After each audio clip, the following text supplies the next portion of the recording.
Quiero contarles que yo trabajo en el Hospital Italiano de Buenos Aires, en Argentina. Está ubicado en el barrio de Almagro, en donde se realizan aproximadamente unos 52.000 procedimientos quirúrgicos. Dentro de lo que es la sección de diagnóstico e intervencionismo mamario, nosotros realizamos aproximadamente unos 36 mamografías anuales. En el año 2015, el Hospital Italiano de Buenos Aires logró la acreditación de la Joint Commission. Tenemos una sede que es el Hospital de San Justo, que está en provincia de Buenos Aires, y este es el equipo de trabajo de la sección de diagnóstico e intervencionismo mamario. Este es todo el grupo de trabajo con quien tengo el placer de trabajar día a día. Desde hace más de un año, el Hospital Italiano realizó un convenio con la Clínica San Jorge de Ushuaia, Tierra del Fuego. Este convenio entre el Servicio de Diagnóstico por Imágenes y la clínica permite que nosotros, los médicos del Servicio de Diagnóstico por Imágenes, podamos trabajar en equipo y en conjunto con los médicos que se encuentran en Tierra del Fuego. Dentro de la Clínica San Jorge, particularmente, trabajamos con el doctor Jorge Zinner. Un poco contarle cuáles son los objetivos de este taller de casos clínicos, es discutir y analizar el manejo de la patología mamaria y el rol que cumple el diagnóstico y el intervencionismo mamario. Para eso voy a mostrarles un poco unos casos clínicos y compartir con ustedes la experiencia de un poco del hospital y de algunos pacientes también de la Clínica San Jorge. En este caso es una paciente de 46 años que había consultado por un nódulo palpable en hora 9-10 de mama derecha. El médico ginecólogo, cuando la palpó, le encontró un nódulo en hora 9-10 de mama derecha de 4 centímetros, y en la axila tenía un ganglio palpable de 2 centímetros duro. Le solicita una mamografía, y en la mamografía se puede observar que presenta un patrón ACRB, es una mamografía de muy fácil lectura, y a nivel de lo que es el cuadrante superoexterno de la mama derecha, en hora 9-10, una imagen nodular oval de márgenes indistintos, acá señalizada con el círculo rojo. La paciente realiza la ecografía mamaria y se describe una imagen nodular, hipoecogénica, heterogénea, sólida, de márgenes microlobulados, y una adenopatía en el primer nivel, a nivel axilar, de 20 milímetros, con pérdida de la relación corticular.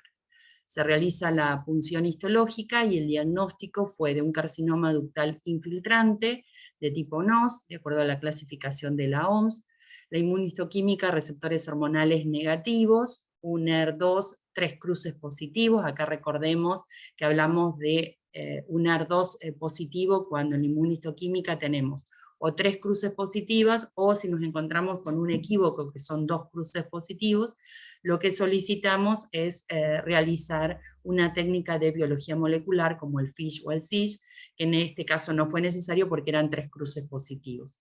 Una cruz positivo o 0 se considera negativo. El Ki-67, como pueden ver, de gran proliferación en 35-40%. La paciente, con estos datos clínicos y con esta imagen de mamografía y ecografía y los resultados de la punción, se le solicita realizar una resonancia magnética nuclear. Acá en las imágenes de la resonancia pueden ver en las secuencias morfológicas, podemos observar no solo la lesión que veíamos en hora 9-10, sino también una imagen de tipo masa en hora 10 de la mama derecha, es decir que tenemos 2 lesiones tipo masas, hipointensas en T1 y T2, pueden ver en las secuencias axiales, y en la secuencia sagital presenta algunas hiperintensidades en el interior, que está vinculado al antecedente reciente de la paciente de punción. Aquí no sé si puedo marcar, sí, acá, para que puedan verlo todo en la pantalla. Ay, perdón. Este anotador acá sí se ve. Sí. Bueno, en esta secuencia que le estoy marcando aquí, es una secuencia axial FATSAT T2, en donde es muy útil para evaluar si la lesión tiene edema, Se sabe que los tumores HER2 positivos suelen tener edema peritumoral, y esto es un marcador pronóstico que nos puede hablar de la posibilidad de recurrencia en las pacientes, entonces es importante poder evaluarlo, y esta es una secuencia muy útil. Aunque debo decir que también en las secuencias axiales T2 también podemos llegar a visualizar el edema, no tan nítido como en esta, que hay FASAT, pero sí lo podemos visualizar. Hay que buscar el edema peritumoral, el edema premamario y el edema alrededor del músculo pectoral.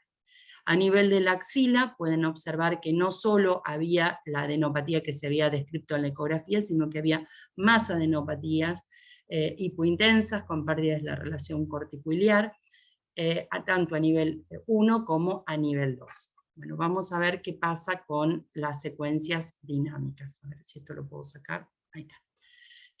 Vamos a la secuencia dinámica, y en el primer minuto observan una captación rápida heterogénea, tanto de la lesión ubicada masa en hora 9 como la localizada en hora 10, con una captación rápida, y después vamos a ver que presenta una curva de lavado, y además presentaba todo un realce no masa en anillos con una distribución de tipo segmentario. Recuerden que la distribución segmentaria es aquella que tiene una distribución como si fuera un triángulo, cuyo vértice va hacia el pezón, como en este caso, que iba todo del cuadrante inferoexterno de mama derecha hacia hora 6. Y las adenopatías axilares, las secuencias dinámicas tardías, y aquí podemos observar la difusión de la lesión principal, es una lesión que restringe a la difusión, y con una DC de 0.9.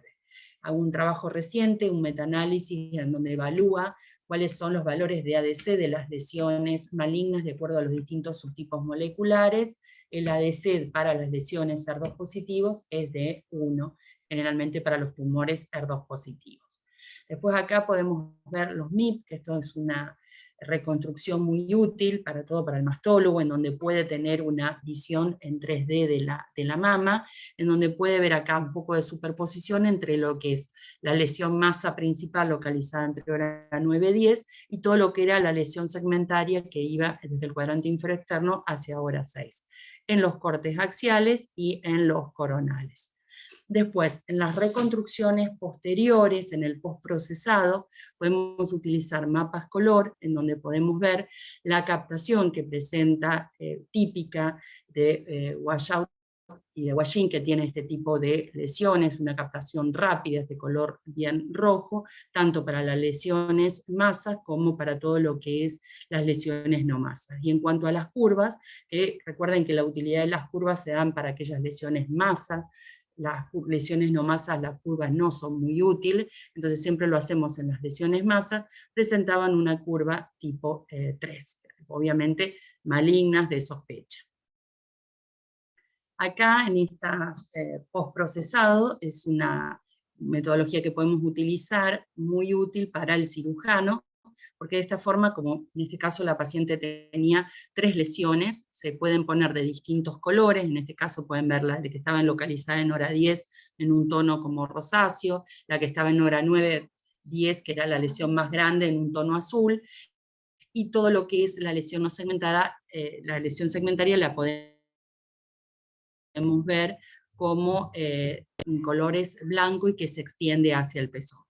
Todo esto puede dar información, sobre todo en estas reconstrucciones sagitales, para que el cirujano pueda saber cuál es la distancia que tiene hacia el pezón. Siempre sabemos que si la distancia está a menos de 1 centímetro del complejo areola-pezón, y en el supuesto caso que a la paciente quisieran hacerle una cirugía con conservación del complejo areola-pezón, las mastectomías reductoras de piel, siempre tener en cuenta que si ya en la resonancia vemos que está a menos de 1 centímetro, hay altas chances de que ese complejo areola-pezón esté comprometido, ¿sí? Igualmente siempre van a hacer una biopsia intraoperatoria del retropezón.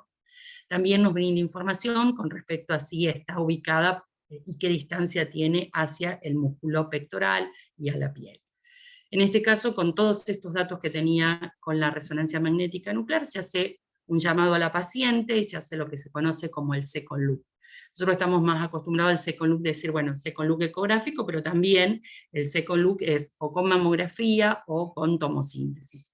En este caso se hizo el second look con tomosíntesis, y ustedes pueden ver señalizado con un círculo rojo como la lesión que estaba en hora 10, esa lesión masa que no se había visto en la mamografía ni en la primera ecografía, tiene una traducción en la tomosíntesis con una imagen nodular, con microcalcificaciones asociadas, y que cuando uno la va a buscar en ese correlato ecográfico, se ve como una imagen nodular hipoecogénica, de aspecto sólida, y que presenta imágenes ecogénicas en su interior, compatibles con las calcificaciones que estamos viendo en la tomosíntesis. Es decir, que la pudimos ubicar tanto por tomosíntesis como por ecografía. Entonces, se toma la decisión de coloco un clip de nitinol en lo que es la lesión mayor, la localizada en hora 9-10, es un tumor, recordemos, un subtipo ER2 positivo, lo mismo que las lesiones triple negativos. Ya este tipo de tumores van primero a neoadyuvancia antes que un tratamiento quirúrgico. Coloco el clip de nitinol en la lesión mayor y un clip de titanio en la lesión que estaba en hora 10, y acá mido la distancia, es de unos 12 milímetros entre la lesión de hora 10 y la más voluminosa que estaba en hora 9. Y después voy a buscar todo lo que es el realce no masa segmentario que veía en la resonancia, que se ve en la ecografía. Entonces acá también tenemos que empezar a acostumbrarnos a ver en la ecografía las lesiones no masa. Es un descriptor que no está incluido en esta quinta edición del BI-RADS, pero que en la sexta edición, que va a salir aproximadamente el año que viene, a mitad de año, es una lesión descriptor que se va a incluir, las lesiones no masa por ecografía. Y también vamos a tener que describir qué ecogenicidad tienen este tipo de lesiones y cómo es la distribución. Bueno, en este caso se trata de una lesión no masa a predominio hipoecogénica y que tenía imágenes ductales a nivel retroareolar. Esta lesión, como era muy extensa, bueno, ya la mastóloga decidió que va a ser neoadyuvancia y ya tiene planificado hacer en esta paciente una mastectomía. Entonces, para una mejor correlación posterior, para ver si va a tener o no va a tener una respuesta a la neoadyuvancia, es fundamental que estas lesiones estén reparadas, porque suelen responder muy bien, y para facilitar el trabajo del anatomopatólogo, y después ver si hay correlación entre el último control imagenológico que le hagamos a esta paciente con la anatomía patológica. Entonces lo que hice fue colocar un poco de carbón en un extremo y otro de esta lesión no masa en ecografía, más las dos lesiones con clip. Esta paciente continúa todavía en tratamiento con neoadyuvancia y no tenemos el control posterior. Como consejo siempre para las pacientes que van a ir a neoadyuvancia, fundamental tener una evaluación basal. ¿Qué dicen las principales guías? Bueno, depende. La NCCN dice que no es necesario la resonancia magnética nuclear, sino que lo considera opcional. No obstante, los mastólogos principales del mundo han realizado una guía de consenso, en donde ellos consideran que es importante tener imágenes basales y post-neoadyuvancia, en donde en las basales se le pida una mamografía bilateral, una ecografía, ellos dicen ipsilateral, y ipsilateral de la axila. En realidad pienso que podría llegar a ser bilateral, y resonancia al principio, pre-inicio de la neoadyuvancia y posterior a la neoadyuvancia. Esto es el consenso de mastólogo, donde está Kührer, que es del Anderson, que recordemos que hizo el trabajo del TAT de la marcación de los ganglios previo a la neoadyuvancia. Entonces, fundamental marcarlas porque responden muy bien. El otro caso, ahí me quedaron todas marcadas, perdón, hice las rayitas en la pantalla y me quedaron las marquitas y no sé cómo borrarlas. Es una paciente de 73 años, con un nódulo palpable entre hora 12 de mama derecha, el examen físico, un nódulo de 2.5 centímetros entre hora 12 y hora 1, con un ganglio palpable móvil. Cuando hace la mamografía, pueden ver que también, como el anterior caso, es una mama también de fácil lectura, Esta paciente también se punza y es un tumor HER2 positivo. La literatura dice que los tumores HER2 positivos, la gran mayoría son en mamas densas. Nosotros presentamos hace poquito en la jornada de mastología nuestra experiencia en imágenes en tumores HER2 desde marzo del 2017 abril 2017 a marzo del 2022, y en 103 pacientes evaluadas, nuestra casuística fue similar, 50% no denso, 50% denso, y de la gran mayoría de esos distintos subtipos en A, B y C, D, más frecuentemente patrón ACRB. En este caso, una mama con un patrón ACRB, también de fácil lectura, con una imagen nodular densa, de márgenes irregulares, y la adenopatía que le señalizaba el mastólogo como palpable móvil, pueden observar que presenta un centro radiolúcido, es decir, que es un ganglio que está aumentado de tamaño, pero morfológicamente tiene una apariencia de benignidad. O sea, si esta paciente no tuviera este tumor, este ganglio no nos llamaría para nada la atención. La paciente va a iniciar la neoadyuvancia con 6 ciclos, con doble bloqueo. Hoy se utiliza mucho en tumores HER2 el doble bloqueo porque tienen una respuesta casi cercana de tasas a un 80%. ¿Qué correlato tenía en la ecografía? Era una imagen nodular hipoecogénica, marcadamente hipoecogénica, de márgenes angulosos. Fíjense que tiene un anillo ecogénico, presentaba bastante vascularización al Doppler, y la axila era un ganglio de ecoestructura conservada, lo mismo que nosotros veíamos a nivel de la mamografía. Tengan en cuenta que los tumores HER2 suelen ser multifocales multicéntricos, entonces siempre es importante evaluar en toda la mama a ver si encontramos alguna lesión satélite adyacente o en otros cuadrantes. En este caso ya sabíamos que era un tumor HER2, le coloco un clip de nitinol. La diferencia del clip de nitinol con los otros tipos de clip es la visualización a nivel de la ecografía. Se visualizan muy bien, bueno, en este caso tiene un gran contraste que es la lesión marcadamente hipoecogénica, pero como estos tumores responden después muy bien, cuando uno pone un clip, a veces que no son de estos de nitinol y son los otros clips de titanio o algunos de acero, son muy difíciles de identificar posteriormente en la ecografía. Entonces a veces las terminamos marcando bajo mamografía cuando hay una respuesta, por lo menos imagenológica. Sí, son importados, entonces son mucho más caros. Sí.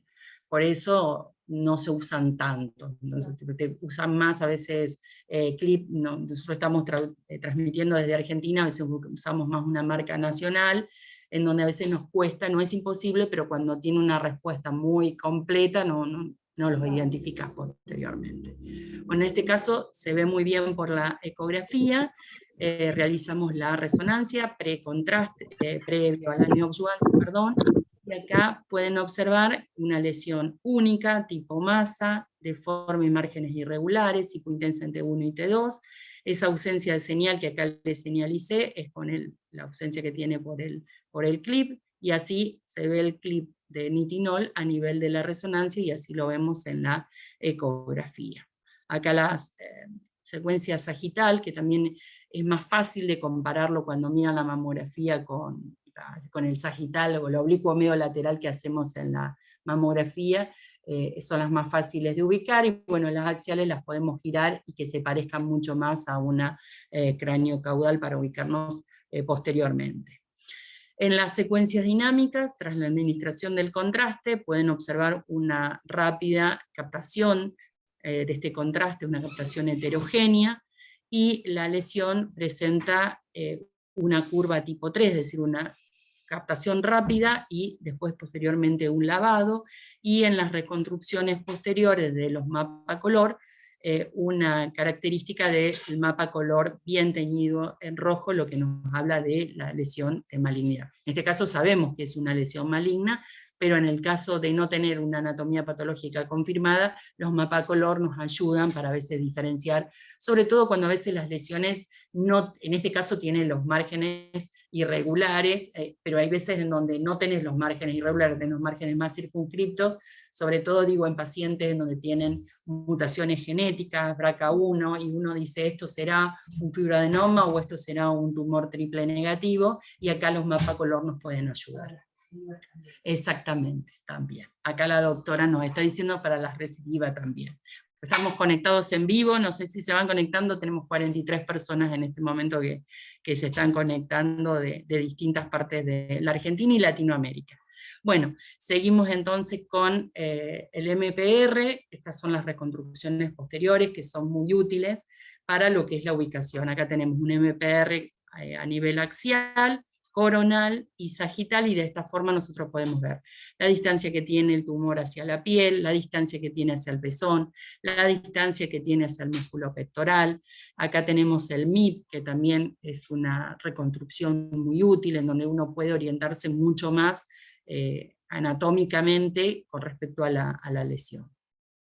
Acá vemos la difusión, obviamente una lesión maligna, restringe la difusión, y el ADC de 0.7. Yo iconográficamente lo muestro después de las secuencias dinámicas, pero sepan que en la gran mayoría de los lugares del mundo realizan la difusión antes del contraste, si bien hay mucha literatura que avala el uso de hacer la difusión posterior al contraste. Teóricamente no debería alterar la difusión. Nosotros por protocolo, tanto acá en la Clínica San Jorge como en el Hospital Italiano, la difusión la hacemos antes de todas las secuencias. Pero bueno, quiero mostrarle que iconográficamente lo puse al revés, pero pueden encontrar literaturas que avalan hacer la difusión post-contraste. Entonces vemos que restringen la difusión y tiene una ADC de 0.7, y estas son reconstrucciones post-procesado, en donde jugamos un poco con ponerle el color para poder diferenciarlo del resto de las estructuras y ubicarlo anatómicamente.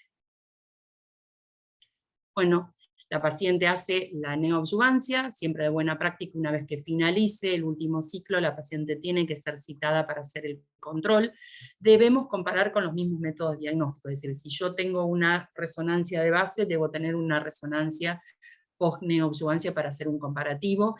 Lamentablemente esto no es lo que a veces pasa, no acá, donde tengo mastólogas que piden lo que corresponde, pero a veces pasa que te piden una resonancia al final para que vos veas si hubo respuesta o no. Yo puedo decir si vemos o no vemos lesión, pero no puedo comparar con nada porque no sabemos cómo estaba basal antes la lesión, porque no tenemos con qué comparar. Y es fundamental que comparemos con los mismos métodos por imágenes.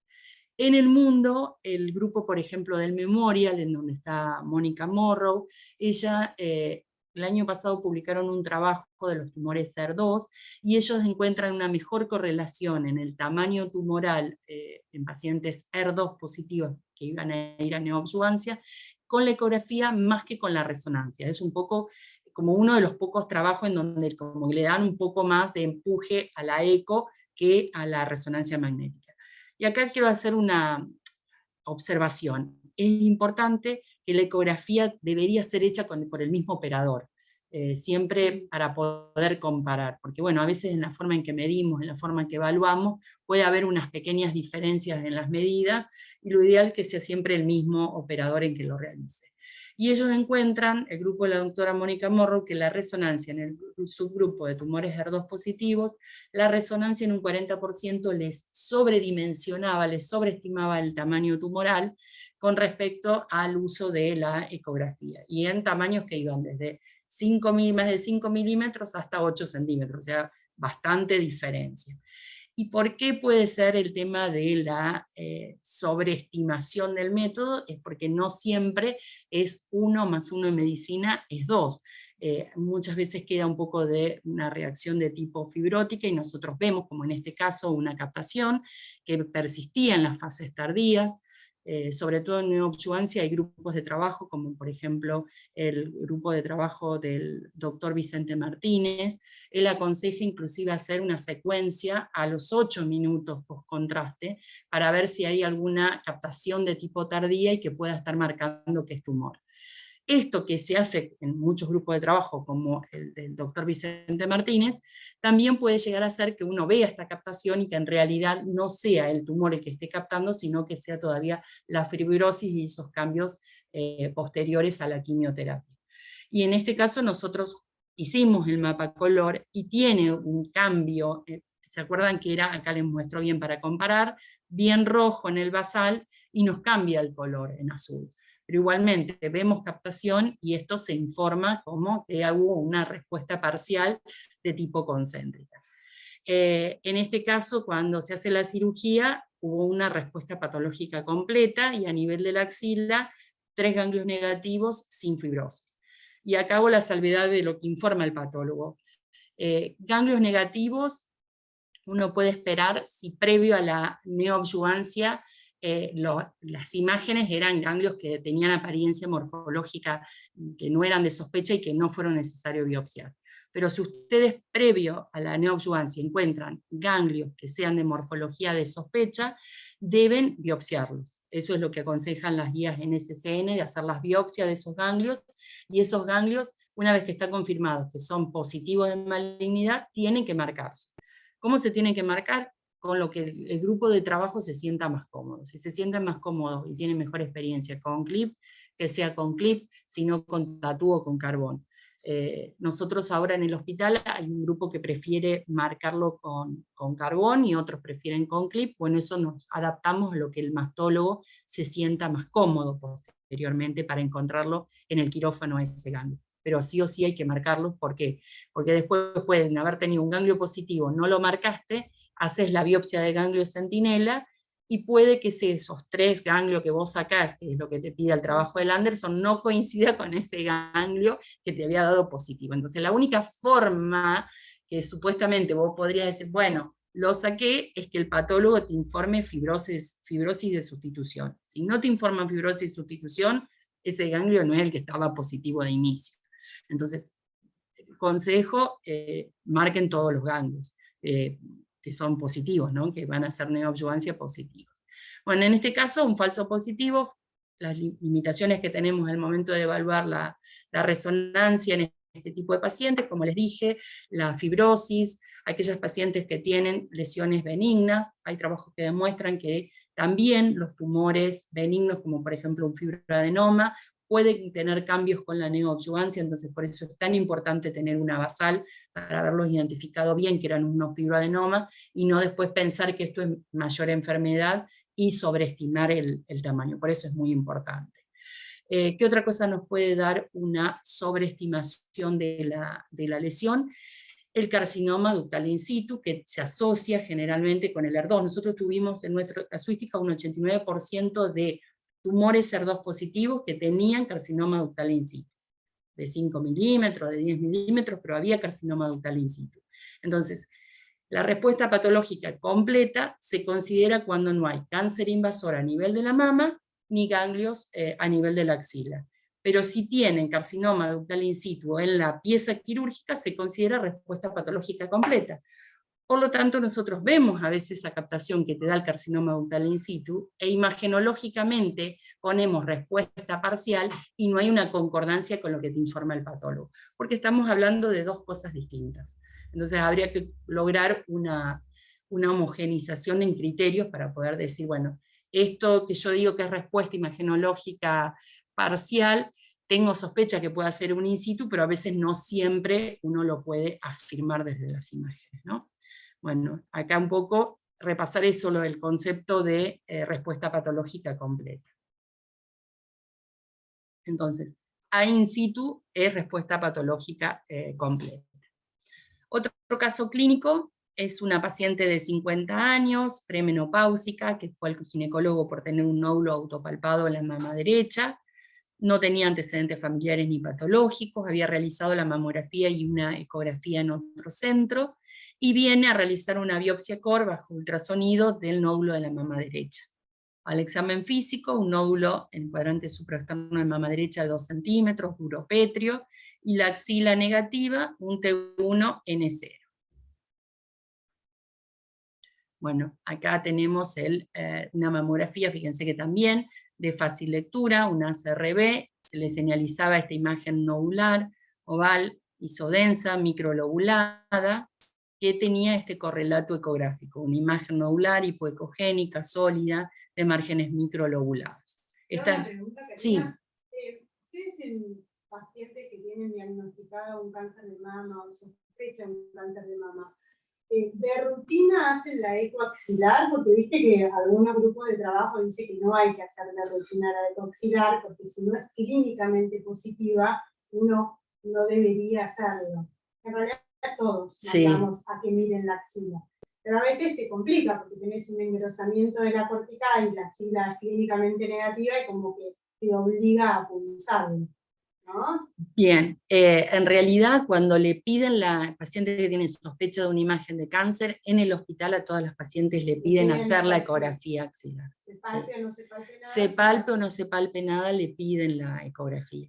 Lo que discuten mucho es si se la hace a todas las pacientes, que a veces te piden, pacientes que no tienen ninguna de screening, que no tienen ninguna sospecha de cáncer, ninguna imagen de sospecha, si tiene sentido pedirle la ecografía axilar por el bajo rendimiento que tiene esa ecografía y los falsos positivos del método, que hoy estamos viendo muchos ganglios reactivos post vacuna COVID.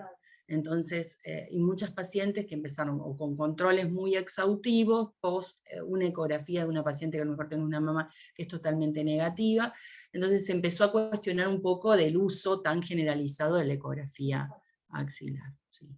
Pero bueno, en el hospital sí le piden la ecografía. A esta paciente la reevaluamos, a tu pregunta, le hicimos la ecografía axilar, tenía un engrosamiento cortical, la paciente se hace un engrosamiento que acá no alcanzo a ver si era de 4.2 o 0.2 o 6.2 o 4.2, se hace la punción de esta paciente y da positivo de metástasis. Cuando hacemos la resonancia magnética nuclear, la paciente tiene la lesión nodular, masa que se veía en la mamografía y en la ecografía, pero tiene adyacente 2 lesiones satélites, ¿sí?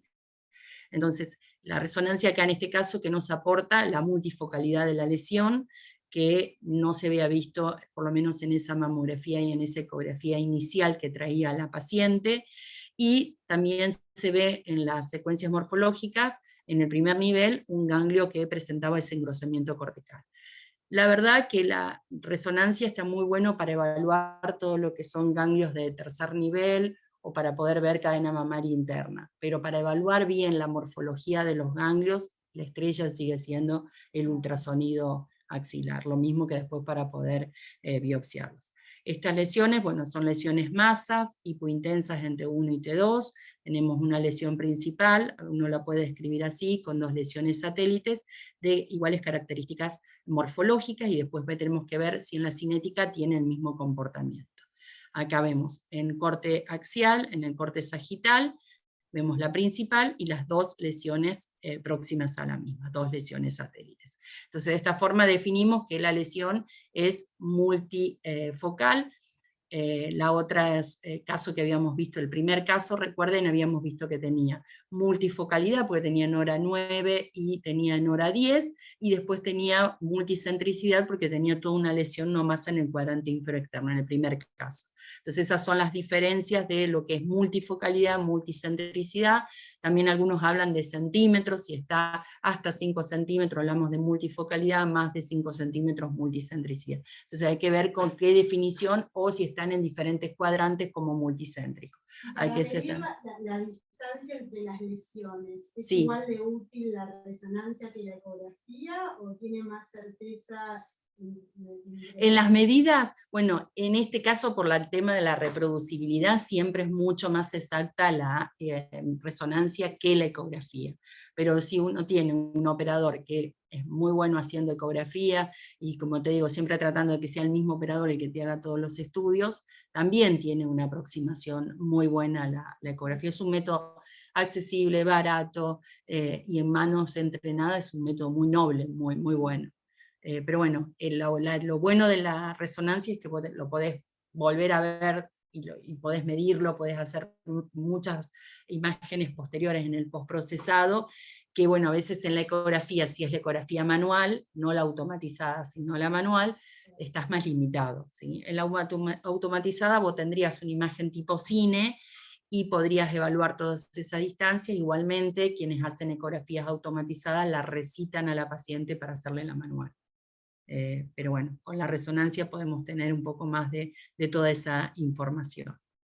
Es importante no solo medirlo, sino dar los parámetros, en este caso, la distancia que tiene el pezón, la distancia a la piel, la distancia al músculo pectoral, sobre todo si es una paciente que, bueno, en este caso iba a ir a una neoobjuvancia, pero si no va a una neoobjuvancia, es una estadificación prequirúrgica para que el cirujano tenga todos esos datos para la cirugía.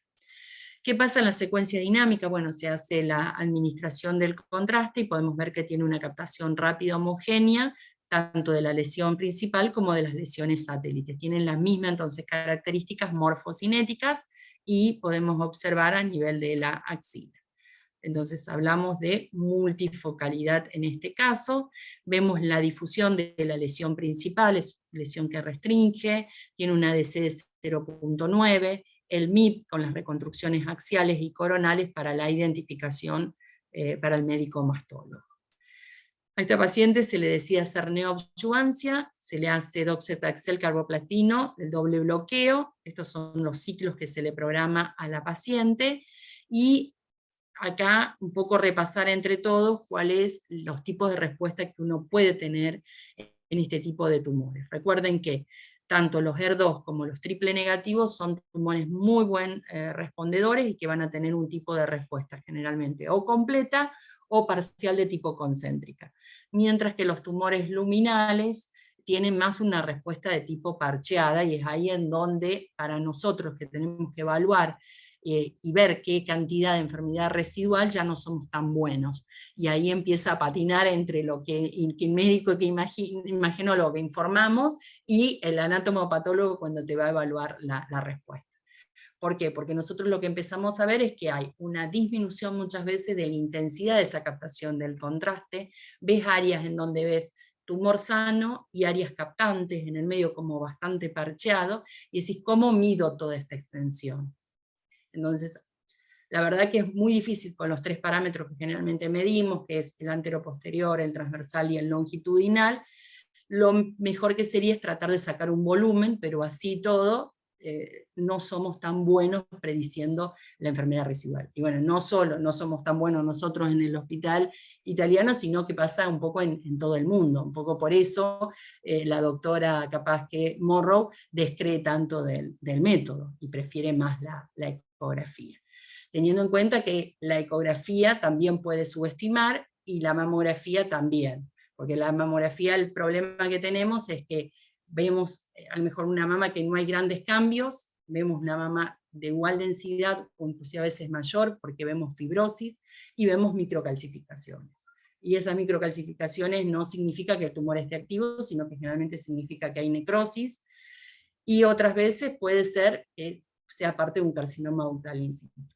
En la jornada de mastología yo mostré un trabajo holandés, es un trabajo epidemiológico, en donde evaluaron cuál es la respuesta que tienen los carcinomas ductales in situ, que acompañan a los carcinomas invasores que van a neoobjuvancia, a la neoobjuvancia. Y el 46% de esos tumores in situ que acompañaban a un tumor invasor responden a la neoobjuvancia. Es decir, que más de la mitad no te responde, y vos vas a ver captación en las imágenes de la resonancia, y eso te dificulta el trabajo. Bueno, entonces, ¿qué podemos tener?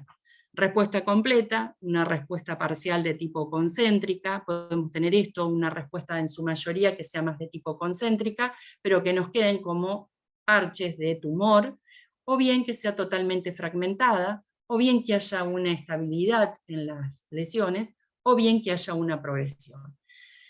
Hay subtipos que tienen más propensión a tener una enfermedad de tipo estable o progresiva? Sí, ya hoy sabemos que algunos tumores triple negativos, como los tumores anaplásicos, no son buenos respondedores a la neoadyuvancia. Entonces, si uno tiene la posibilidad de hacer la cirugía de entrada en ese tumores, sería como la excepción de no intentar ir con la neoadyuvancia.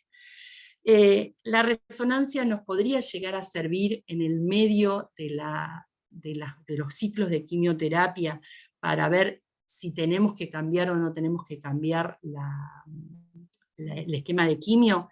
Bueno, no es, como verán por las guías, un estándar, se podría llegar a utilizar.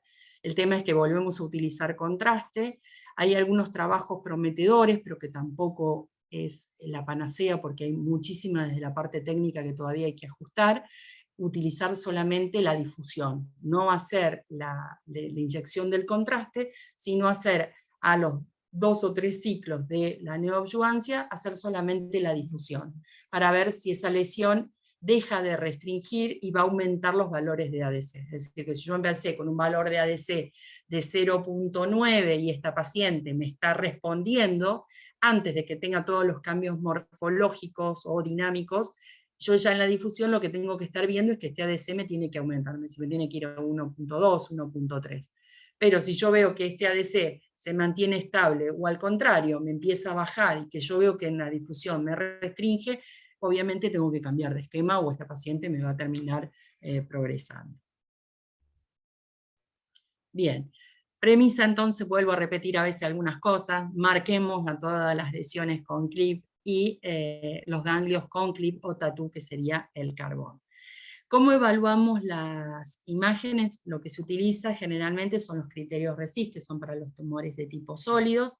Respuesta completa, desaparece toda la lesión diana, respuesta parcial es cuando hay una disminución de un 30%, enfermedad estable o progresión, hablamos de cuando un incremento no llega a ser superior al 20%, y progresión es cuando el incremento de la lesión mayor, el diámetro mayor, aumenta más de un 20%. Lo ideal sería medir volúmenes, no siempre contamos con los software y es fácil de medir. Bueno, en este caso, la paciente posterior a la neoadyuvancia, ya podemos ver en las secuencias morfológicas en T1 y T2, lo único que se ve es esa ausencia de señal, que nos está dando el clip, pero no vemos ninguna imagen morfológica, entonces ya no estamos pensando que puede haber una respuesta imagenológica completa, pero no hablamos de respuesta imagenológica completa hasta ver las secuencias dinámicas. Vemos las secuencias dinámicas y no hay captación en el primero ni a los 5 minutos. Nosotros no hacemos hasta los 8, por los tiempos que se extiende el paciente dentro del resonador. Esa es también una de las contras que tiene la resonancia, el tiempo que tiene que permanecer en un resonador una paciente. No todas las pacientes lo encuentran muy cómodo, muchas pacientes se mueven, hay que tranquilizarlas. A veces está bueno que la paciente pueda tomar algún ansiolítico y llegar mucho más relajada al momento de realizar la resonancia. Entonces, bueno, no hay captación, hablamos entonces de una respuesta imagenológica completa. Como les dije, estos clips son los de titanio o los nacionales, que son de acero, son difíciles de evaluar y encontrarlos en la ecografía, entonces preferimos marcarlos bajo mamografía. Para la marcación nosotros utilizamos grilla, en este caso el mastólogo prefería, era una mastóloga, prefería que utilicemos tecnesio, entonces se marca con la técnica SNOL para identificar en un solo tiempo quirúrgico, que la mastóloga puede identificar dónde estaba el clip y buscar a nivel de la axila el o los ganglios centinelas. Bueno, marcamos, en este caso con una grilla, y reposicionamos, ingresamos con un lateromedial y reposicionamos en cráneo caudal, y acá pueden ver la radiografía de la pieza operatoria. Si condición, sí o sí, si ustedes van a hacer una marcación, sobre todo en este caso una marcación mamográfica, que llegue la pieza del quirófano a la sala de radiografía para que podamos hacerle una radiografía y constatar que hemos sacado el clip. Bien, mensaje un poco a llevar: los tumores SER2 son más frecuentemente multifocales y multicéntricos, suelen acompañarse con carcinomas bucales in situ, a veces son extensos, otras veces no, pero suelen acompañarse. La neoadyuvancia hoy se está extendiendo cada vez más, las guías NCCN ya plantean en tumores T1C ya la posibilidad, si se discute en un ateneo multidisciplinario, están de acuerdo los oncólogos, los mastólogos, que ya aunque sea quirúrgicamente esta paciente, comenzar primero con la neoadyuvancia, marcar la lesión, no solo la mama, marcar la axila, tener en cuenta la importancia de evaluar basal a las pacientes y otro al finalizar la quimioterapia, y esto que les dije, que un 80% generalmente estas pacientes responden, y más con el uso del doble bloqueo. Hasta ahí un poco de casos clínicos de evaluación con resonancia y ecografía y mamografía, y ahora les voy a mostrar un poco de casos clínicos de intervencionismo bajo guía estereotáxica con tomosíntesis también. Bueno, la forma hoy que tenemos lesiones en la mama, lesiones no palpables que se ven en mamografía, la podemos punzar ya sea con el sistema vertical, que es ad hoc a la mamografía, al mamógrafo que utilizamos. Nosotros en el hospital italiano tenemos un sistema vertical, antes teníamos el sistema horizontal, acá en la clínica San Jorge tienen el sistema horizontal de punción. ¿Cuál de los dos métodos uno prefiere? Bueno, debemos decir que el trabajo ha demostrado que el rendimiento clínico de los dos métodos, tanto el vertical como el horizontal, es similar. Es decir, que si contamos con horizontal, vamos a ir con horizontal, si contamos con vertical, es con vertical. De usarlo en la práctica diaria, lo que les puedo decir es que el vertical es un poco más rápido, ¿sí? La ventaja es que tengo a la paciente muy cerca, mi ventaja es mi desventaja, porque la paciente al estar frente al equipo de estereotaxia, sobre todo si la coloco en posición cráneo-caudal, la paciente ve la aguja. Entonces el truco es conversarla a la paciente, charlarla, para que la paciente no mire la aguja, nos mire a nosotros y hablemos. Esto que es yo lo que le digo, una gran ventaja, los pacientes te dicen que han pasado por los dos métodos, que prefieren el vertical porque te tienen cerca, pueden hablar con vos, se sienten como más contenidas, porque en la otra están acostadas y el médico está trabajando abajo. Entonces, si vos trabajas con una mesa horizontal, ahí el rol de la técnica es fundamental. ¿Por qué? Porque la técnica tiene que estar arriba mientras vos estás abajo trabajando, la técnica arriba charlando con la paciente, conteniéndola, explicándole el paso a paso. Si bien la médica o el médico desde abajo le explica, pero que haya alguien conteniéndolo. Yo lo he visto trabajando en Francia, sí, la verdad que es muy bueno, pone música clásica y eso también relaja mucho a las pacientes. En Bergoni trabajan así. Bueno, nosotros para las punciones usamos todo lo que es estereotaxia o tomosíntesis, biopsias asistidas al vacío. Marca comercial hay muchas, ¿puedo decirlas?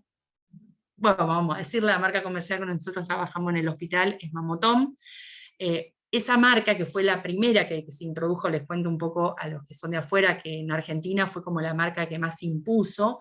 Entonces mucha gente te dice, directamente te pide Mamotom, cuando en realidad es la marca comercial. Hay otros que tienen Suros, hay otros que tienen Suros, y ahora estaba por entrar en la Argentina el Encor, que es otra marca de BD. Todos son sistemas de biopsia asistida al vacío. Nosotros usamos agujas que son de 8 y de 10G.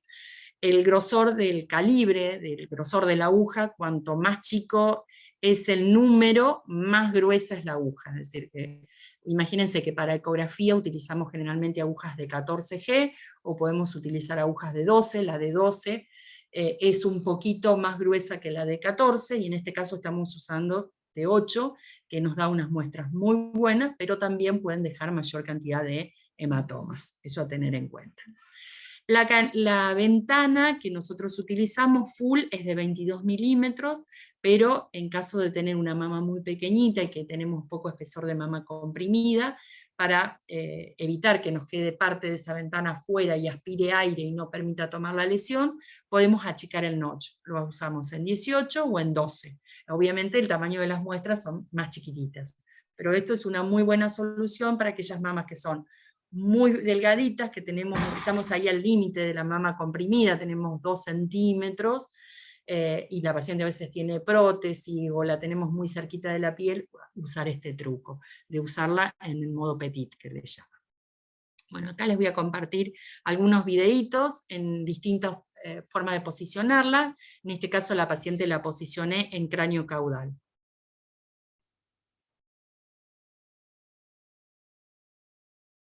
ver si arranca. No arranca. Ay, qué pena. Ahí está.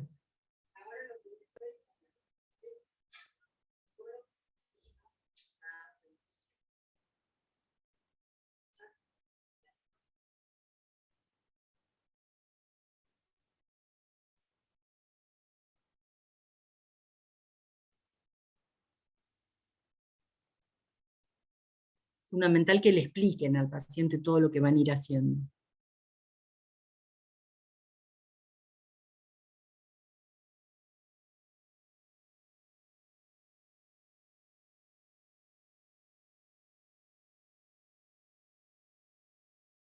La aguja, sí, la aguja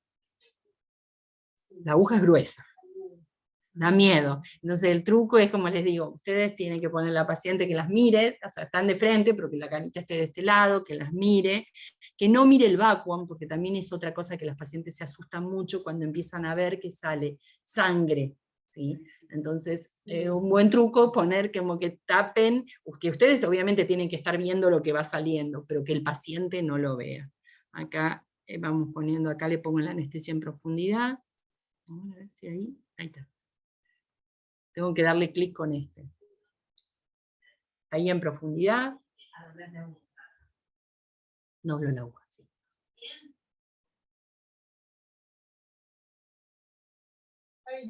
¿La anestesia la pones? No. Bastante. No, le pongo bastante, es importante eso, ponerle bien, que el paciente no le duela, le ponemos bastante, la puedes diluir con un poquito de bicarbonato para que no arda, que eso a veces le molesta al paciente al inicio cuando uno comienza a hacer, y ahí sí le puedes poner para que no le arda, pero le ponen, y en profundidad, sí.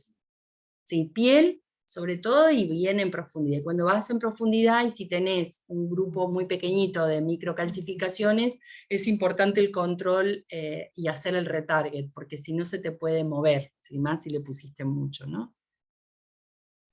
Y acá un videito de cómo funciona.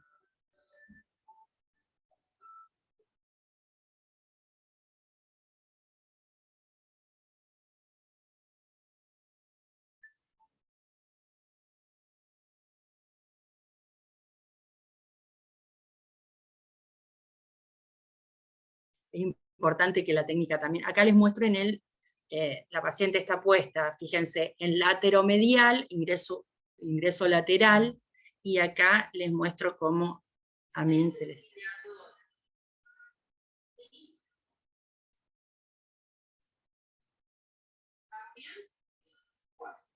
Ahora, lo que va a sentir es como un ruido de corte y aspiración, no lo que le quiero decir. No se asusten, no se...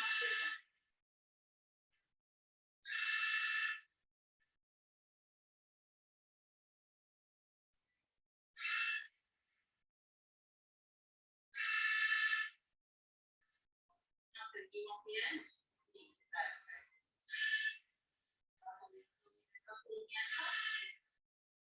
Siempre importante esto, nos sentimos bien. Lo más feo es el ruido. Ese ruido me parece, a mí me dice, parece una máquina de coser. Sí, es impresionante para el paciente el ruido, por eso es importante que uno la charle, le pregunte, todo esto. La paciente está sentada frente al equipo, como pueden ver, y yo me siento al lado, con un banquito, una sillita para trabajar. Yo prefiero estar sentadita ahí, es mucho más cómoda que a veces cuando hacemos el acceso por cráneo caudal, porque bueno, tengo que estar parada, pero acá estoy sentadita. Y del otro lado siempre hay algún fellow o alguna técnica que está charlando también con la paciente, porque la paciente ahí me está mirando para el otro lado. Bueno, estos son el tamaño que tienen los cilindros. Son tamaños de cilindros bien grandes. Es importante, posterior a sacar los cilindros, hacemos la radiografía, que se hace en la misma sala, y con los tipos de marcadores que podemos llegar a utilizar para señalizar. Es de buena práctica, aunque queden restos de microcalcificaciones, colocar un clip. Nosotros lo colocamos de rutina. el clip, aunque a veces no esté pedido. Obviamente que eso hace que si no está pedido después sea más difícil de facturar, pero es de buena práctica ponerlo, ¿sí? Y que también cuando pidan la punción, que pidan biopsia asistida al vacío con colocación de clip. Las únicas excepciones que a veces no se llega a colocar un clip es si el paciente se tipotensó y que no te dan los tiempos, que tenés que correr rápido, sacar la aguja y no te da tiempo a ponerle el clip, pero si no generalmente se deja. Bueno, en este caso, fíjense, el paciente tenía microcalcificaciones en molde, formando bien las letras Y de I. Bueno, se hace siempre el scout. Nosotros trabajamos con un equipo que es Giotto. Generalmente para estereotaxia lo que se hace es un scout, se hace después menos 15 y más 15, una vez que tenemos localizada la lesión. El Giotto ha logrado resolver desde la parte de ingeniería, en donde con un solo hacemos el scout, o un más 15 y un menos 15, ya está resuelto, entonces te acorta uno de los pasos. Una vez que tenemos localizada la lesión, elegimos la zona donde vamos a biopsiar, lo que sería el target, y una vez que tenemos realizado el target, transmitimos los datos desde el equipo hacia el mamógrafo, y ahí bajamos las coordenadas. Sacamos el I, la Y y la Z que nos da la profundidad. Una vez que comienza todo el procedimiento, es lo que vimos, cómo introdujo la aguja. Acá se puede entrar, le digo a los que son radiólogos que están escuchando del otro lado, se puede entrar al sitio próximo a la piel y disparar adentro, o entrar con la aguja disparada. Yo entro siempre con la aguja disparada porque la verdad que hace mucho ruido y muchas pacientes se mueven y se asustan, entonces yo prefiero que el disparo se haga afuera y después yo la llevo manualmente. La verdad que nunca tuve problema por hacerlo así, lo hablé con la gente de Mamotom y me dijeron que no había ningún problema, que hay muchos médicos que prefieren trabajar igual que yo con la aguja ya disparada afuera. Bueno, se sacan los cilindros, se radiografía, se documentan que se sacaron las microcalcificaciones y se deja el clip. Pueden ver acá toda esta área más como negrito es el agujero que queda del tejido que se extrajo. Ven que quedan algunas calcificaciones residuales, pero igual se deja el clip. Se hace después el control en el momento ahí de la colocación del clip, y nosotros también hacemos el control mamográfico de las pacientes. Si me va a volver a apretar, sí, la vamos a volver a apretar, le hacemos la mamografía. Nosotros se lo hacemos, para ver qué cosas, si nos migra. ¿Sí? Porque acá lo único que podemos decir es que está puesto, no sabemos si salió la lesión realmente, porque muchas veces las distorsiones es más difícil. Es más difícil, exactamente. ¿No? Nosotros igual a todas le hacemos la mamografía. ¿Puede haber efecto acordeón? Sí puede haber efecto acordeón. ¿En qué caso? Más en las mamas adiposas puede existir la desproyección y la posibilidad de que el clip te migre. Pero bueno, está bueno documentarlo todo en el momento. Aparte, en esa forma también, cuando vos le haces la mamografía en inicio, sabes si la paciente te está haciendo o no te está haciendo un hematoma, porque lo ves inmediatamente al control.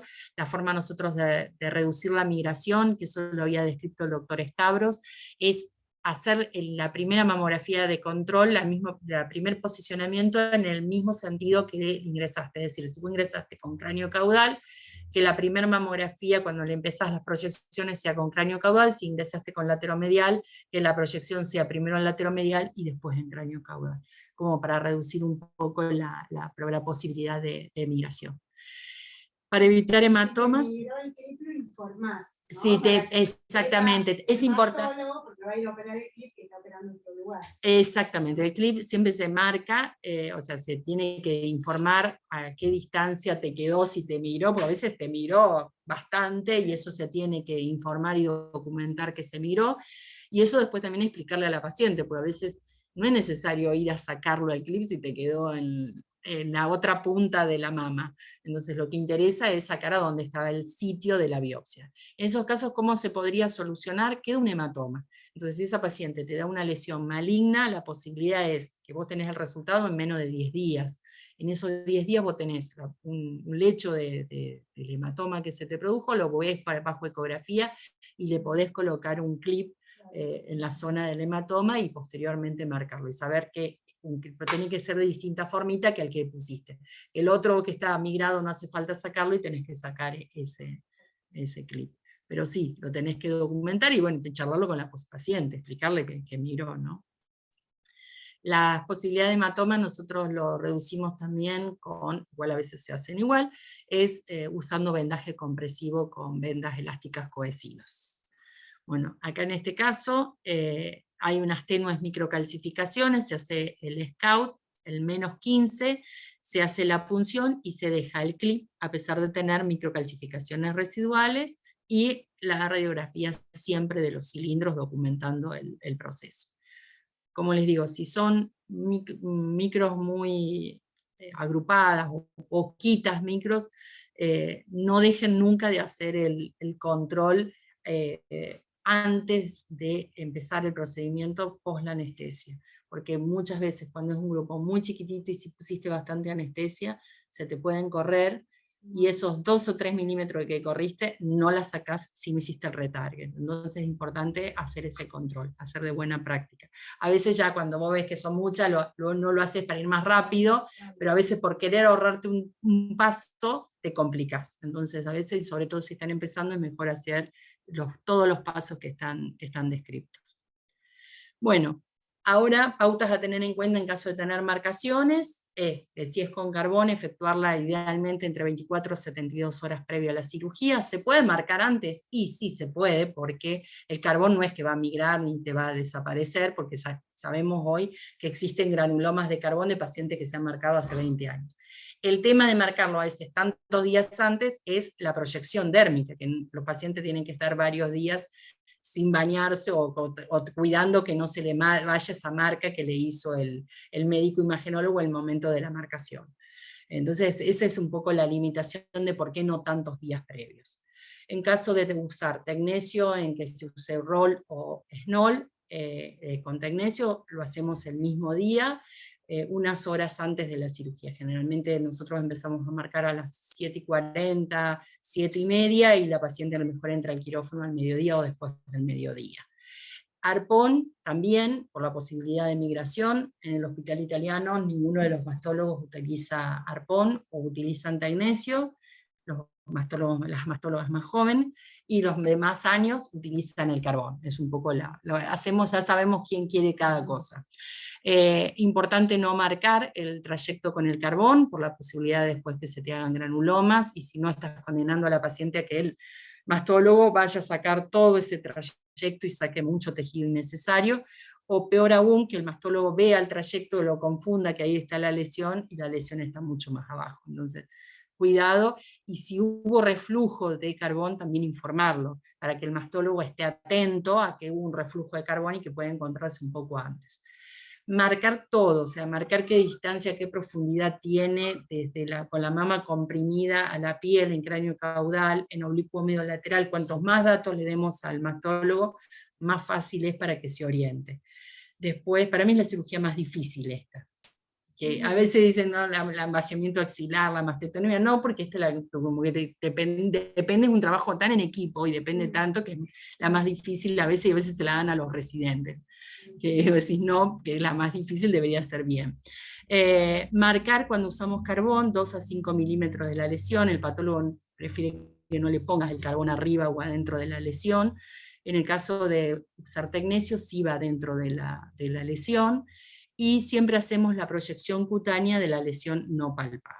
Acá les muestro una marcación, en este caso el ingreso es lateromedial, siempre tiene que la aguja, tenemos que tratar que recorra la distancia más corta, entonces siempre hacemos primero un par, una cráneo caudal a 0 grados y una medio lateral a 90 grados, y ahí decidimos si ingresamos por lateromedial, por medio lateral o por cráneo caudal, de acuerdo a la distancia. En este caso, un lateromedial, usamos una grilla que tiene letras y números, colocamos una aguja espinal, y una vez que tenemos hecha el posicionamiento de la aguja, descomprimimos, cambiamos el compresor por un compresor común, y se comprime en ortogonal, es decir, que yo entre el lateromedial voy a reposicionar lo que es la profundidad Z en cráneo caudal, ¿sí?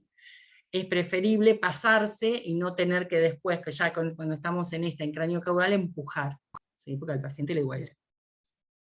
Bien, entonces, como les decía, hacemos esto. perfil estricto, cráneo caudal, analizamos cuál es la vía más corta y decidimos el ingreso de la paciente. Siempre la distancia más corta entre la piel y el objetivo. Esto para las marcaciones, generalmente para las biopsias asistidas al vacío también es así, excepto que la lesión me quede muy superficial y yo tenga la posibilidad de que me quede parte del noche afuera y tenga que achicar mucho. Entonces prefiero a veces ir un poco más en distancia, pero no tener que trabajar tanto con la ventana. En este caso se coloca la aguja espinal en la grilla y el reposicionamiento de la aguja espinal para darnos la profundidad.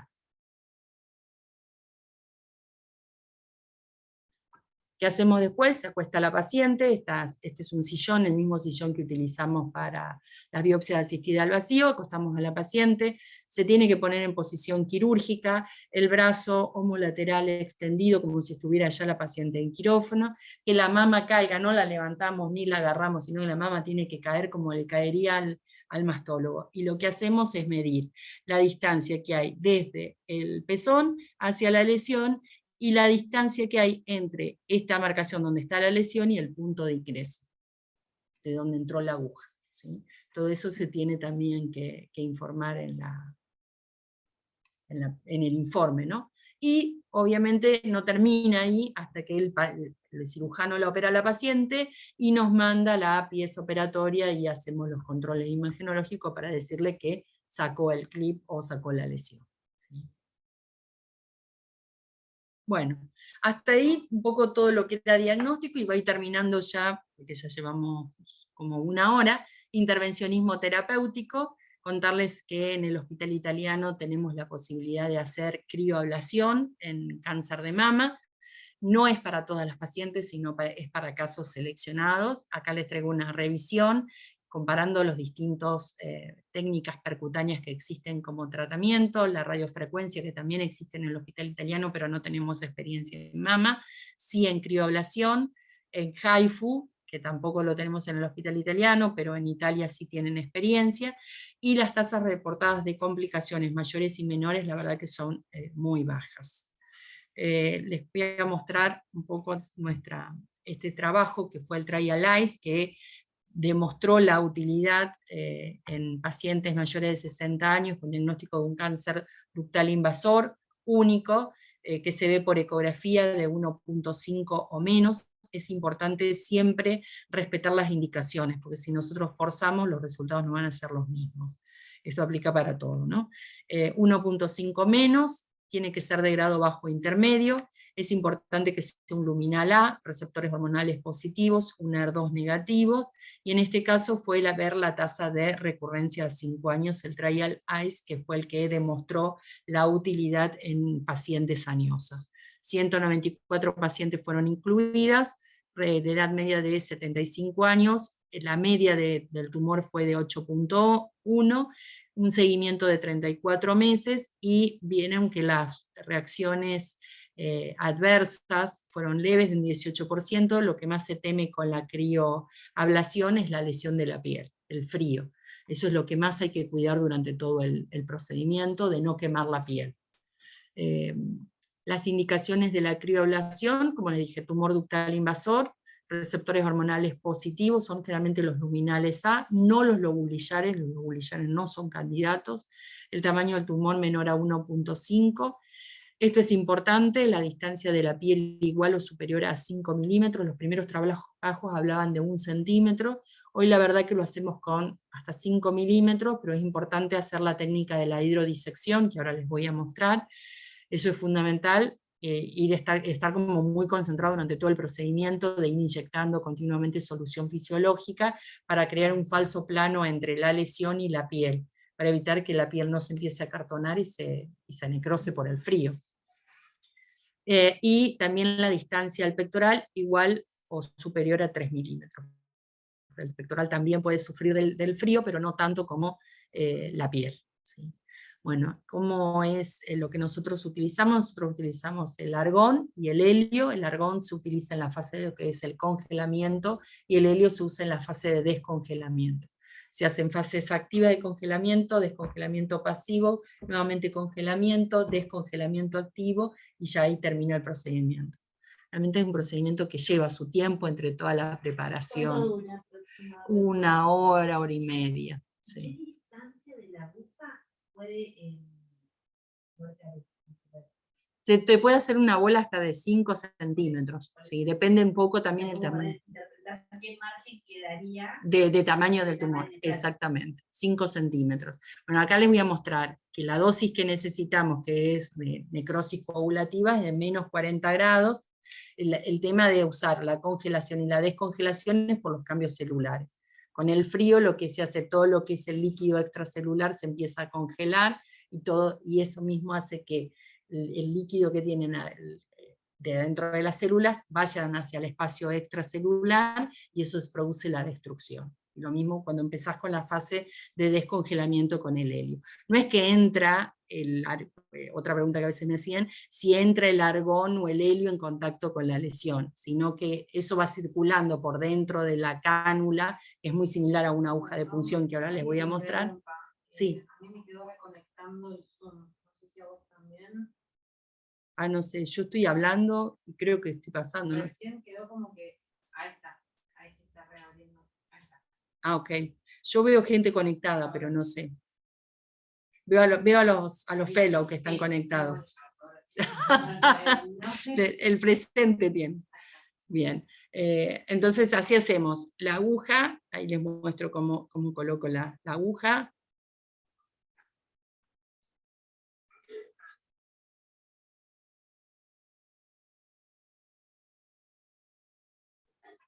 Se hace un corte en la piel para que pueda entrar porque no tiene tanto filo.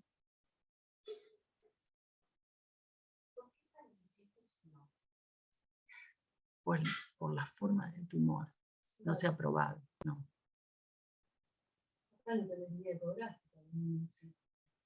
No, igual viste que ahora hay lesiones no masa in situ, pero no sería la forma. Vos necesitas que sea única, que sea como más limitada la lesión.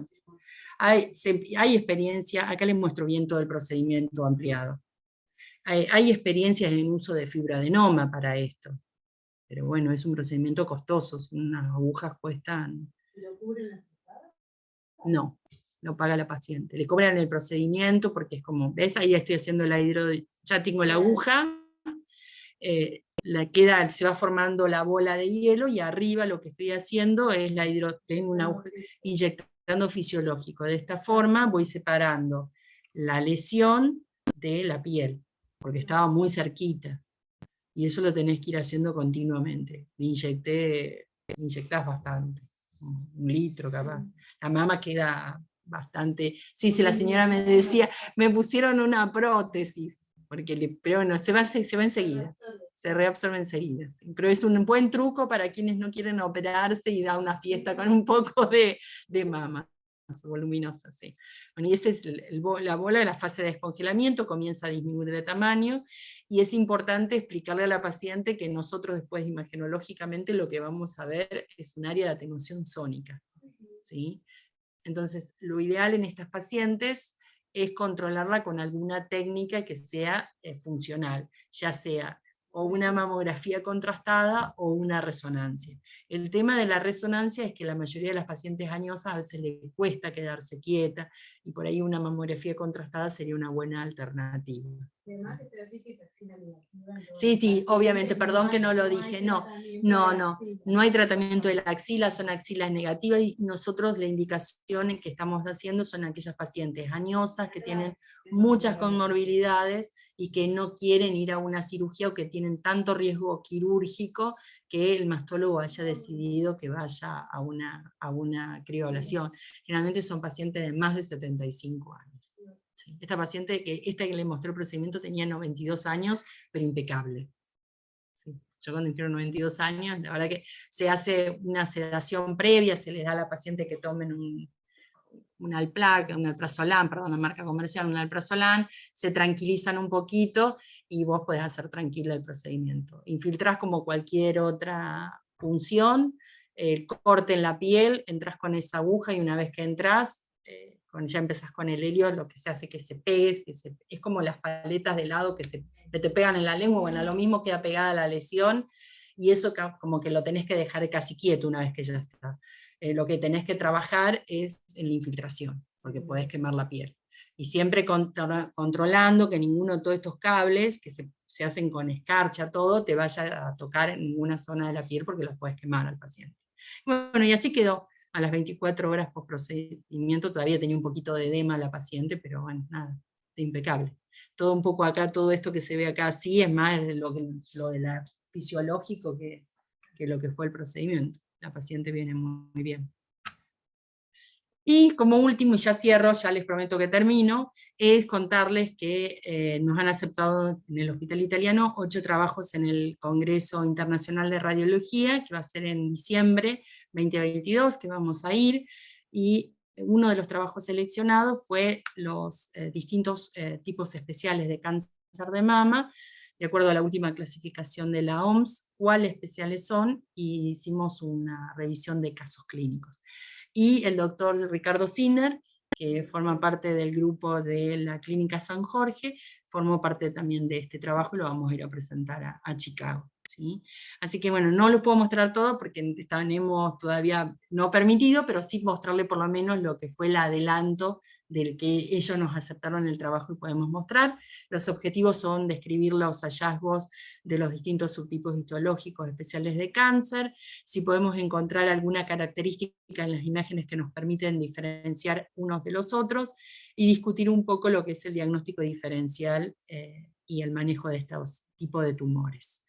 Bueno, estos fueron algunos de los tumores que nosotros vamos a incluir dentro de lo que van a ser el grupo de buen pronóstico, grupo de buen pronóstico y grupos de mal pronóstico. Dentro de los de buen pronóstico, el adenoide quístico, el mucinoso, el tubular, los neuroendocrinos, y los de mal pronóstico, el lobular pleomórfico, el micropapilar y el carcinoma metaplásico. Este es el carcinoma metaplásico que presentamos, fue un caso que se diagnosticó acá en la Clínica San Jorge, de una paciente de 39 años, que la paciente tenía una lesión tipo masa, como pueden ver, bien voluminosa, hipointensa. En las secuencias sagitales T2 pueden ver que tiene una hiperintensidad, esto es bastante característico de los tumores triple negativos, en este caso un triple negativo metaplásico. Esta ausencia de señales por el clip de la punción, y pueden observar cómo presenta necrosis central este tumor, y tiene una captación en anillo, que es bastante característico de los triple negativos. ¿Sí? Bueno, una lesión que restringía también en la difusión, y este es el MIP, y la anatomía patológica. Este es uno de los tumores que vamos a describir, que la característica, esto que les dije, que son tumores muy malos respondedores a la neoadyuvancia, tenía voluminosas adenopatías, que también estaba una de ellas marcada. El carcinoma, nos vamos al otro extremo, ese es un tumor de muy mal pronóstico, agresivo, triple negativo, y nos vamos a un luminal A, como los carcinomas tubulares, que forman parte de los cánceres especiales, que forman parte del 1 al 4%, que generalmente se van a presentar como distorsiones de la arquitectura o imágenes nodulares densas, espiculadas, irregulares. En este caso podemos ver un caso donde tenía, bueno, estas imágenes nodulares no eran nada, eran quistes, y en el medio de todos esos quistes que tenía la paciente tenía una pequeña distorsión tisular, visualizada muy bien con los cortes en 3D tomosíntesis, se hace la punción, tenía correlato ecográfico y el diagnóstico del carcinoma tubular. Esto es un subtipo especial de muy buen pronóstico, generalmente son axilas negativas, y la verdad que tienen un pronóstico a más de 10 años excelente.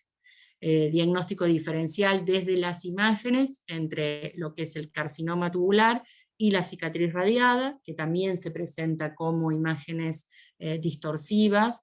La diferencia, Tabar habla de lo que sería la estrella negra y la estrella blanca. Generalmente dice que la cicatriz radiada tiene lo que se llama la estrella negra porque tiene un centro radiolúcido, de donde parten las finas y largas espículas que forman parte de la cicatriz radiada o lesión esclerosante compleja, mientras que la estrella blanca, que es una forma especial de presentaciones de las cicatrices radiadas, son indistinguibles del carcinoma tubular porque tienen un centro bien denso, y las espículas también pueden ser cortas como las del carcinoma tubular.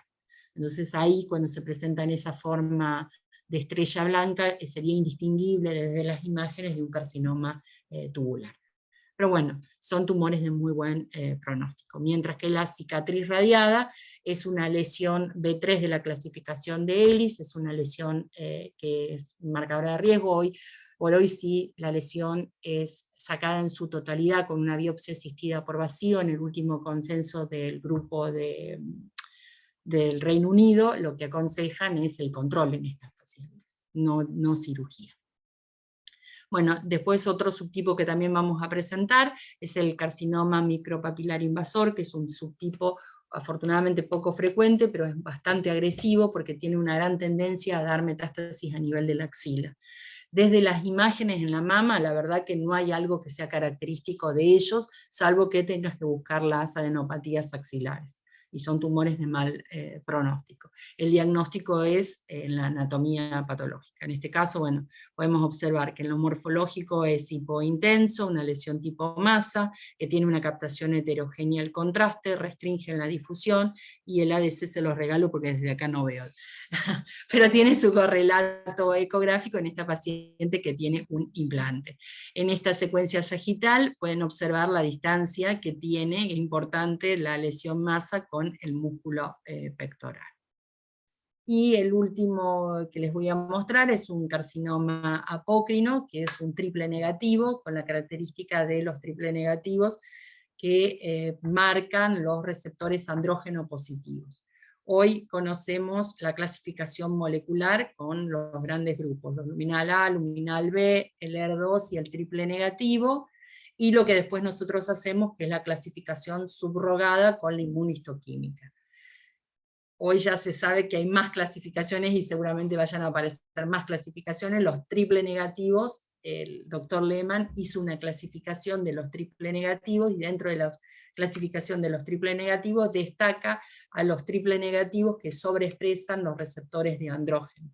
Es más, hay algunos trabajos en marcha en donde ven si este no puede ser un blanco molecular como terapéutica, como ofrecerle algo más a estos pacientes que hoy no existe, de darle la terapia antiandrógenos a estos pacientes. Bueno, la característica de los carcinomas apócrinos es que dentro de los triple negativos uno los puede dividir imagenológicamente en dos grandes grupos. Lo que tienen una apariencia más basaloide es lo que se da más frecuentemente en las pacientes BRCA mutadas, en donde tiene un crecimiento más de tipo expansivo, de márgenes que muchas veces son o circunscriptos o microlobulados, a estos que son los apócrinos, en donde tiene una apariencia en las imágenes similares a cualquier carcinoma luminal, donde son generalmente irregulares, espiculados, densos, inclusive muchos pueden llegar a tener hasta microcalcificación. Y fíjense, tiene bastante vascularización al Doppler, en este caso un engrosamiento cortical. Bueno, la idea un poco de este trabajo es, desde una iconografía, plantear si encontramos algunas características que podemos distinguirlo desde las imágenes, y un poco cuál es el pronóstico de estas pacientes. Bueno, muchísimas gracias a todos por estar ahí conectados. Tengo acá una pregunta sí. De parte de Miriam Fernández sobre la trío. Cómo controlar los márgenes, sobre todo la imagen posterior. Entiende que es un limitante, pero bueno. Sí, los controles posteriores se tienen que hacer con un estudio funcional, que lo ideal, lo descrito en toda la literatura, es con resonancia magnética nuclear, pero como un estudio funcional también podría ser la contrastada en pacientes añosas, en donde le cuesta por ahí estar mucho tiempo en decúbito prono, pienso que la contrastada podría llegar a ser una muy buena opción.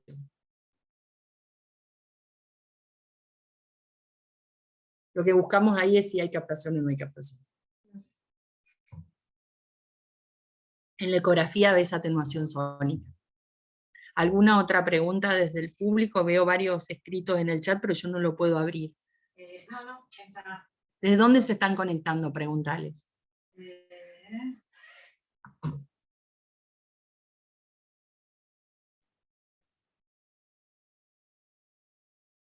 Bueno, acá saludo, veo que está la doctora Karen, la saludo, lo veo al doctor Walter, de Chile se están conectando. La doctora Miriam Fernández Bedoya, nos está acompañando, que hizo la pregunta. Bueno, Muchas gracias a todos. Doctor Fabián Arengo, yo los voy pasando. Edgar Tapia nos está acompañando desde México. Un saludo.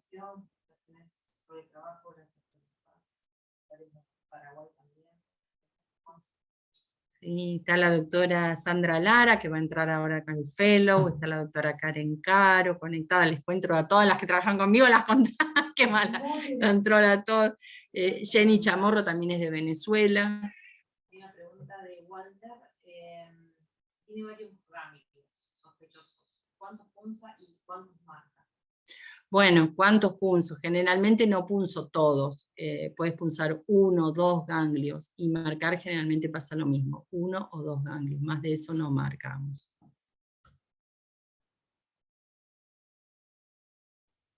¿Alguna otra pregunta? ¿No? Muchísimas gracias. Bueno. Muy buena la presentación. Muchas gracias. Bueno, gracias a todos ustedes por conectarse. Muy amables todos. Muchas gracias. Bueno, damos por terminado entonces el Zoom. Bueno, muchas gracias a todos. Un abrazo. Gracias.